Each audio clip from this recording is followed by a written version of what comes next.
So today, I want to talk a little bit about the concept of fat burning supplements. Okay, so the way that I like to structure any kind of supplement is by putting them in tiers. So we have tier 1, tier 2, tier 3, and then I like to call it tier abyss or tier shit. And the tiers are the supplements that I kind of recommend to people. Not gonna lie, I'm referencing Dr. Lane Norton for this use of tiering supplements. Obviously he's probably not watching this because he's probably busy with everything else. But the way that I like to tier supplements is tier 1, tier 2, tier 3 and tier underclass, right? So tier 1 supplements are things which I fully recommend using.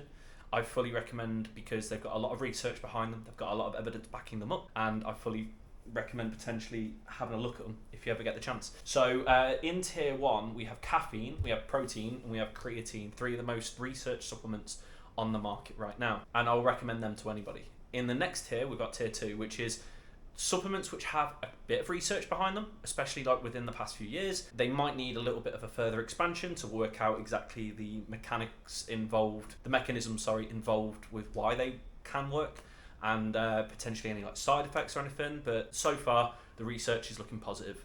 This is such thing as ashwagandha, beta-alanine, such things as this.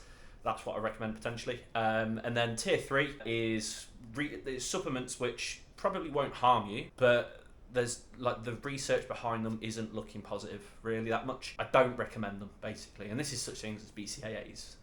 You don't need BCAAs as a supplement, especially if you're getting enough protein in.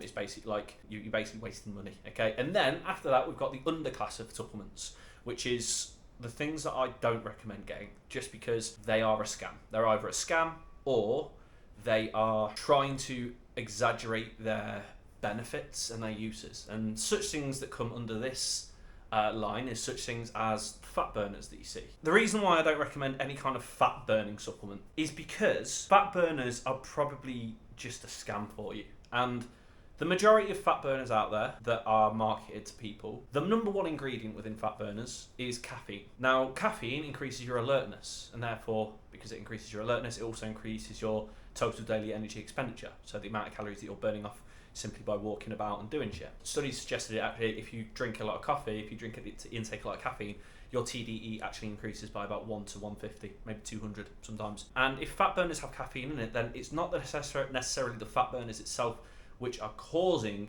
the fat to have lost. It's the fact that caffeine is being basically injected into your system. You have more caffeine in your system, which means your total daily energy expenditure will increase and improve. So it's not down to the fact that fat burners are working, it's just because they've got caffeine in them, and you're going to be saving a hell of a lot of money and be a hell of a lot more in control of what you're doing with that if you just have a cup of coffee. The only true fat burner out there is clenbuterol, which is a drug. It decreases your appetite, and it also slightly increases your TDE, I think. Don't quote me on that. I've done a little bit of research into it, but not a massive amount, but I think it increases your total daily energy expenditure in much the same way as caffeine does. But it also subdues your appetite.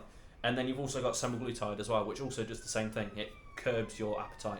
But these are drugs. These are things that you shouldn't really try and opt for if you don't need to, if you've not really tried it out the traditional regular way. They're your last line of defense. If you have tried everything else, you're at risk of type 2 diabetes, and your doctor has said if you do not lose weight you're going to die. And sure, potentially these might be the ones for you, but if you're Sally from Derby who wants to just lose fat and look good with a top off, then going for clenbuterol and fucking semaglutide probably isn't for you. You know what I mean? Like, fat burners, basically what I'm trying to say is fat burners are shit. Don't buy them. Increase your daily activity, drink some coffee, and you'll get the same amount of effects from them. I hope that helps and I hope that makes sense. If you've got any more questions for me, send them through to my Instagram at k.p_health.